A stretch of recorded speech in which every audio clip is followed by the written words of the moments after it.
अस्सलाम वालेकुम नाज़रीन, सराबर का आपसे मुखातिब है। नाज़रीन, हामिद मीर साहब ने अपने प्रोग्राम में एक जिक्र किया है और कैनेडियन अखबार का जिक्र किया। उनका ये कहना है कि कैनेडियन अखबार में पाकिस्तान के हवाले से खबर छपी है और ये खबर बड़ी अहम तीन है। पाकिस्तान के हवाले से इंटरनेशनली बैनुल अक़वामी एक मंजरनामा बदल रहा है। आज से चंद दिन पहले पाकिस्तान के फील्ड मार्शल अमेरिका के अंदर मौजूद थे और इस वक्त पाकिस्तान के एयर चीफ यानी पाकिस्तान के जो एयर फोर्स है उसके सरबराह अमेरिका के अंदर मौजूद है। ये एक बहुत बड़ा पॉलिसी शिफ्ट नजर आ रहा है, स्ट्रेटेजिक शिफ्ट नजर आ रहा है कि जहां पर एक तरफ हम चाइना का ज़ाहिर है जो मिलिट्री इक्विपमेंट है, चाइना के जो हथियार हम खरीद रहे हैं, लेकिन दूसरी तरफ हालिया दिनों में या चंद हफ्तों के अंदर डोनाल्ड ट्रंप इंतजामिया के साथ स्ट्रेटेजिकली हम बहुत ज्यादा क्लोज होते जा रहे हैं। ये बड़ी अहम डेवलपमेंट है, ये आपके सामने रखते हैं। फिर नाज़रीन, खबर पख्तूनख्वा में आज एक और धमाका हुआ है। सूरत-ए-हाल खराब है। बलूचिस्तान के अंदर जो कुछ कल हुआ है वो आपके सामने इससे पहले वीडियो में रखा था और उसके बाद तहरीक इंसाफ की पार्लिमानी कमेटी का मुश्तरका इजलास हुआ है और उसके बाद गंडापुर साहब ने प्रेस कॉन्फ्रेंस की है और प्रेस कॉन्फ्रेंस में तड़ियां थी। उन्होंने कहा मैं रियासत को चैलेंज कर दूंगा, मैं इंज कर देंगे, ऊंच कर देंगे, मैं जनाब आपको बता रहा हूं कि मेरी हुकूमत गिरा कर दिखाओ। अब ये गिराएंगे, यानी पहले अगर नहीं हुकूमत गिरानी थी गंडापुर साहब की इस तड़ी के बाद लाजमी गिराएंगे। गंडापुर जो बात करता है, गंडापुर की जो मॉरल अथॉरिटी है उसको रोंदना ये निजाम अपना हक समझता है और ये कसम के ऊपर भी गंडापुर को अब नहीं छोड़ेगा।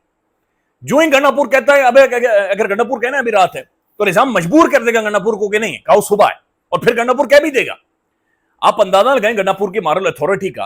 आप एक सूबे के सीएम हैं, आपके पास एक आईनी आप अथॉरिटी हैं, आप एक फेडरेटिंग यूनिट के रिप्रेजेंटेटिव हैं, तो अंदाजा लगा लें कि उस सीएम की मुलाकातें जेल के अंदर उसके लीडर के साथ नहीं हो रही और वो अडयाला जेल के बाहर काली अन के और लंबे बाल खड़े करके, लंबे बाल माशाल्लाह गंडापुर सामने रखे, वहां से वापस आ जाता। मॉरल अथॉरिटी क्या है, यानी आपकी बीइंग अ सीएम क्या अथॉरिटी है, उनकी अथॉरिटी क्वेश्चनेबल है।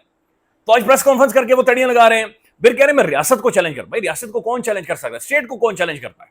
रियासतें इन्हें कौन चैलेंज करता? तो ये अजीबोगरीब से पहले ये कह रहे थे मैं गोलियां मार दूंगा, मैं पीछे से गोली मारूंगा, मैं आगे से गोली मारूंगा, पता नहीं क्या करूंगा। अभी भी वो बातचीत कर रहे हैं। यानी आप देखें ना, इशू क्या है? इशू ये है कि तहरीक इंसाफ की लीडरशिप इमरान खान के हवाले से दबाव नहीं डाल सकी और ये बिल्कुल लेले बन गए, फ्लॉप हो गए, खत्म हो गए। यानी तहरीक इंसाफ का वो कारकुन जो जेल के अंदर जाता है, बाहर आकर मर जाता है, इन्हें टस से मस नहीं हो रही। इनके चेहरों के ऊपर इनके जो गाल हैं ये सुर्ख हैं कश्मीरी सेब की तरह, ठीक ठाक इसी में ये बैठते हैं और काले चिट्टे नीले पीले कपड़े पहनकर ये प्रेस कॉन्फ्रेंस ठोक देते हैं। जब दिल करता है ये ठोक देते हैं। आज हमने इंटरव्यू किया है मोहतरमा खदीजा शाह साहिबा का और खदीजा शाह ये बता रही हैं कि जनाब एक कारकुन था तहरीक इंसाफ का, जेल के अंदर गया, हेपेटाइटिस लगा, बाहर आया, मेरी उसके साथ कमिटमेंट थी, अपनी जेब से 5 लाख रुपए दिए उसके इलाज के और उसके बाद उसकी बॉडी अस्पताल ने रिलीज की है, नहीं तो बॉडी रिलीज नहीं कर रही थी। वो कहते हैं कि जनाब ये ब्रेड विनर्स हैं, ये बहुत सारे ऐसे कारकुन हैं जो अपने घर वालों के लिए रोटी बना रहे रोटी का इंतजाम करते थे, उन्हें हम अपनी जेब से, तहरीक इंसाफ का कोई फंड नहीं है, पीटीआई की वेलफेयर का कोई फंड है, अपनी जेब से अपने दोस्तों से पैसे इकट्ठे करके हम उनकी फैमिलीज को दे रहे हैं। और फिर उन्होंने कहा कि जनाब जो ये हेपेटाइटिस हो रहा है और इनके गुर्दे फेल हो रहे हैं, उनका ये कहना है कि जेल के अंदर ये लोग इन्फेक्टेड हुए हैं या जेल के अंदर किसी चीज से इन्हें प्रिक किया गया है या सुई से या सिरिंज से या फिर रेजर से या उस्तरा वगैरह मारा गया है जिससे ये लोग हेपेटाइटिस का शिकार और मुख्तलिफ बीमारियों का शिकार हुए जिसकी वजह से इनकी जानें गई हैं। खदीजा शाह का यह कहना है कि वी वांट एन इन्वेस्टिगेशन, एक ओपन इन्वेस्टिगेशन होनी चाहिए कि जेल में इन कारकुनों के साथ, बेचारों के साथ क्या किया गया है। गंडापुर साहब क्या कह रहे हैं? और जी इंज कर देंगे, जी ऊंच कर देंगे, मेरी गवर्नमेंट गिरा कर दिखाओ। अब गंडापुर साहब देखिए आर्गुमेंट सुने क्या कह रहे हैं। आर्मी के सर्वे के मुताबिक इमरान खान की मकबूलियत 88% है, हमारे सर्वे के मुताबिक इमरान खान की मकबूलियत 93% है, DGISPR आ जाओ मकबूलियत में। यार को खुदा का खौफ करें यार, खुदा का खौफ करें यार। गंडापुर साहब ये आज भी अच्छा, अगर मकबूलियत जेल में जाने से इतनी बढ़ती है तो गंडापुर को उठाकर इन सबको जेल में डालें, इनकी मकबूलियत 88 से और ऊपर ले जाए। या जेल के अंदर रहने से बंदा इतना तंदुरुस्त हशाश बशाश और गोरा चिट्टा हो जाता है, इन्हें उठाकर जेल में डाल दें, ये गोरे चिट्टे हशाश बशाश हो करें। तो खान के हवाले से इनके पास कोई प्लान नहीं है, बल्कि आज भी बरिस्टर गौहर साहब ने पूरा रोनिया हमने फैसला किया है, हम ये जो यहाँ पर बैठे हुए हमारी एक यूनिटी है और यूनिटी हमारा एतमाद शो करवा रही है। भाई किधर का एतमाद? अदालतों के जरिए आपको मलिया मेट करके रख दिया गया है, आपकी हुकूमत गिराई जाएगी, 9 मई में आप लोगों की सीटें फारिग की जाएंगी, लितर मारे जाएंगे आप लोगों को, और ये चीजें होती हुई दोबारा से नजर आ रही हैं, चीखें निकलवाएंगे आप लोगों की दोबारा से। तो आपका जो फैसला है कि आपकी यूनिटी नजर आ रही है, रियलिटी यह है कि कारकुन आपका क्वेश्चन कर रहा है आपकी उस अथॉरिटी के ऊपर के जनाब आपने इमरान खान के लिए मुजाहिमत करनी थी। तो मुजाहिमत शामत की जो बातचीत कर रही है, इमरान खान की तहरीक की बातचीत कर रहे हैं, इनसे कोई उम्मीद ना रखें, कम से कम जो इन्हें नजर आ रहा है, जो गुफ्तगू देखकर नजर आ रहा था, तो ये सिर्फ बढ़ गई हैं, फड़े हैं, इसके अलावा और कोई चीज नहीं है। With you respect to them, इनकी फैमिली ट्रॉमा से गुजरी है, बड़ा मुश्किल टाइम इन्होंने देखा है, लेकिन खान के हवाले से अब इनसे जीरो उम्मीद रखनी है आपने, बिल्कुल कोई उम्मीद नहीं, ये सिर्फ फड़े हैं, इसके अलावा और कोई चीज नहीं है कि जो ये بنیادی طور پر کر سکتے ہیں. اب ناظرین جو ایک بڑی اہم ترین ڈیولپمنٹ ہے یہ میں آپ کے سامنے رکھنا چاہ رہا ہوں، بلکہ آپ کو سنوانا چاہ رہا ہوں کہ حامد میر صاحب یہ کیا رہے ہیں، اور یہ بڑی اہم ترین ڈیولپمنٹ ہے، اس پر نظر رکھنے کی ضرورت ہے کہ یہ ہو کیا رہا ہے.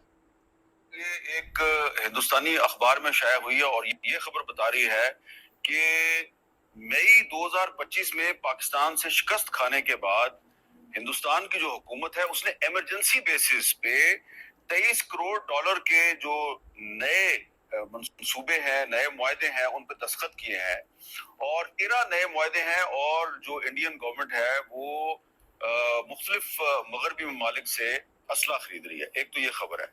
دوسری جو خبر ہے وہ خبر نہیں ہے بلکہ وہ ایک ریسرچ پیپر ہے جو ایک کینیڈین یونیورسٹی کے ایکسپرٹ نے لکھا ہے، اور وہ جو کینیڈین یونیورسٹی کے سیکورٹی ایکسپرٹ ہیں وہ یہ کہہ رہے ہیں جی کہ once Israel defeats Iran Pakistan is next.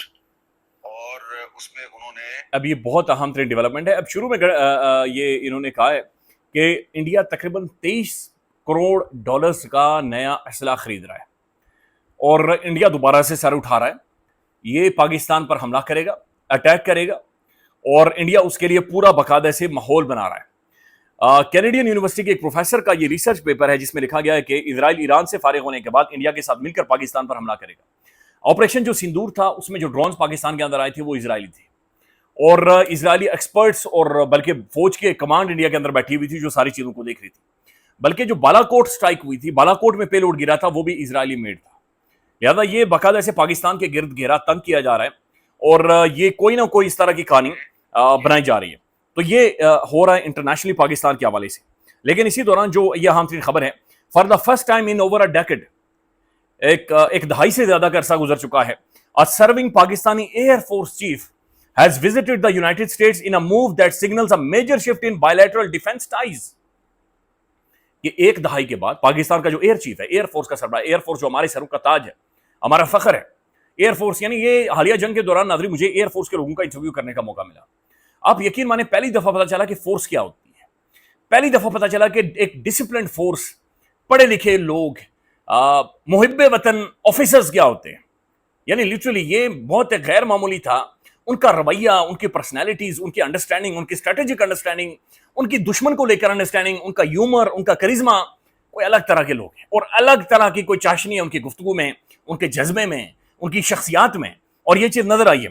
تو یہ پہلی دفعہ ایک دہائی میں ایک شفٹ آ رہا ہے کہ پاکستان کے ایئر چیف یہ سدھو صاحب امریکہ میں گئے ہیں. Air chief marshal Zaheer Ahmed Babar Sidhu high stakes trip to the Washington has opened the new doors for the strategic cooperation with the key meetings at the Pentagon, Capitol Hill and the State Department for the joint training and the tech exchange of the regional security and counterterrorism dialogue. This visit marks a turning point in the Pakistan-US military engagement and sets the tone for the renewed era of the collaboration. It's a very interesting development کہ ہم نے جو India کو پھینٹا اس میں جو ہمارے پاس ہتھیار تھا وہ PL-15 چائنا کا تھا، J-10C چائنا کا تھا. تو ہمارے پاس جو ہتھیار تھے وہ چائنیز تھے. پھر جو خبریں بہرحال رپورٹ ہوئی ہمارے پاس جو جیمر تھے وہ بھی چائنیز تھے. ایئر فورس کی بہت بڑی کارکردگی ہے، اور جو سائبر وارفیئر ہے ایئر فورس کی اپنی ایک کمانڈ ہے، لہذا پاکستانی ایئر فورس کو بہت سارا کریڈٹ جاتا ہے. لیکن بہرحال چائنیز ایک ہیلپ موجود تھی جو کہ انٹرنیشنلی چھپا ہے، موجود تھی یا نہیں تھی، نو ڈاؤٹ یہ تگڑی ایئر فورس ہے، اور چائنا کی ہیلپ نہ بھی ہو یہ دنیا کی دوسری تیسری ایک تگڑی ترین air force, highly qualified skilled فوجی ہیں. یہ اصل صحیح جو پڑھنے والے ہیں نا، جو بالکل گھس جاتے ہیں، یہ وہ لوگ ہیں. تو یہ ایک بہت بڑا شفٹ آ رہا ہے کہ جہاں پر ایئر چیف امریکہ جا رہے ہیں، پاکستان کے فیلڈ مارشل بھی امریکہ جا رہے ہیں. تو امریکہ ایک لمبے عرصے کے بعد اگین اس سرکل کے اندر آ گیا کہ جہاں پر ہمارے جو اسٹریٹجک ہے یا ہمارے جو ملٹری وائز ریلیشنز ہیں، جیو پولیٹیکل ریلیشنز ہیں، یا یہ جو اس طرح کے ریلیشنز ہیں، یہ اٹس اے میجر شفٹ. یہ پاکستان کی پالیسی میں ایک بہت بڑا شفٹ امریکہ کو لے کر آ رہا ہے، اور یہ بہت انٹرسٹنگ ڈیولپمنٹ ہے. ناظرین ایک اور چیز جو حامد میر صاحب نے اپنے پروگرام میں ذکر بھی کیا اور اس میں باقاعدہ سے پھنس گئے تھے بہت بری طرح سے، خواجہ آصف صاحب، حامد میر صاحب یہ کہتے ہیں کہ جو انڈیکس آیا ہے، گلوبل انڈیکس ہے گلوبل ڈیموکریسی کے اوپر، اس گلوبل ڈیموکریسی انڈیکس کے مطابق پاکستان میں ہائیبرڈ ماڈل نہیں ہے. حامد میر کے مطابق ہائیبرڈ ماڈل نہیں ہے.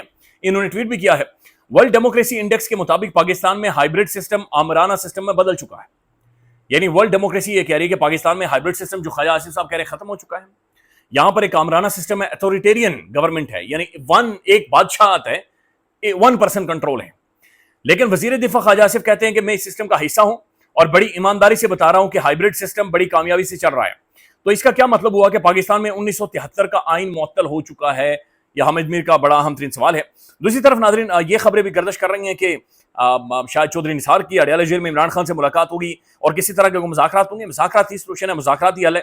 शाह महमूद कुरैशी की आज की स्टेटमेंट आई है और उन्होंने भी मुज़ाकरात की तरफ इशारा किया। देखें, at the end of the day अपने मुज़ाकरात ही करने हैं और इमरान खान को अब कभी भी नहीं हरा सकते, ये एक रियलिटी है। इमरान खान को हराना सिर्फ आप ख्वाब देख सकते हैं, कभी भी नहीं हरा सकते। अगर दो तकरीबन 600 650 दिनों में आप उस बंदे को 1% अपने मौकिफ से, यानी होता है ना कि बंदा एक, चलो पहले ये बंदा 100% फ्रंट फुट पर था, 10% पीछे आ गया, 90% खड़ा है, सवाल ही पैदा नहीं होता। इमरान खान जितना जिस तरह से बाहर था उसमें 1% भी तब्दीली नहीं आई है, ना उसके मौकिफ में, ना उसके रिजॉल्व में, ना उसकी स्टेटमेंट में, ना उसके जो पोजीशन है डेमोक्रेसी के ऊपर, उसके ऊपर खड़े होने में। इवन मुनीर फारूक साहब कह रहे हैं कि बुर्दलेरी के साथ जेल काट रहा है।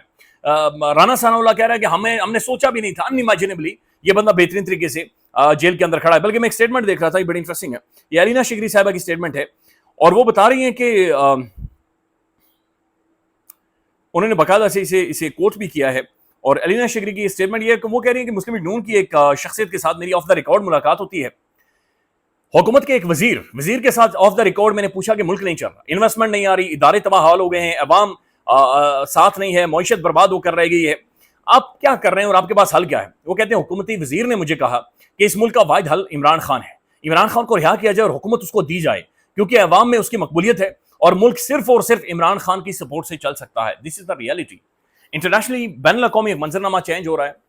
पाकिस्तान के अंदर पॉलिटिकल चेहरा नहीं है। आप किससे सवाल पूछेंगे, कौन आपको समझाएगा कि हमारी जो स्ट्रेटेजिकल जो हमारे इंटरेस्ट हैं बदल रहे हैं, हमारा एक अलायंस शिफ्ट होता हुआ, मिलिट्री अलायंस शिफ्ट होता हुआ, या फिर मजीद वसी होता हुआ नजर आ रहा है। पहले चीन के साथ था, अगेन यूएस की तरफ जा रहे हैं हम, क्यों जा रहे हैं? ये बहुत सारे सवाल हैं जो अपनी जगह पर मौजूद हैं।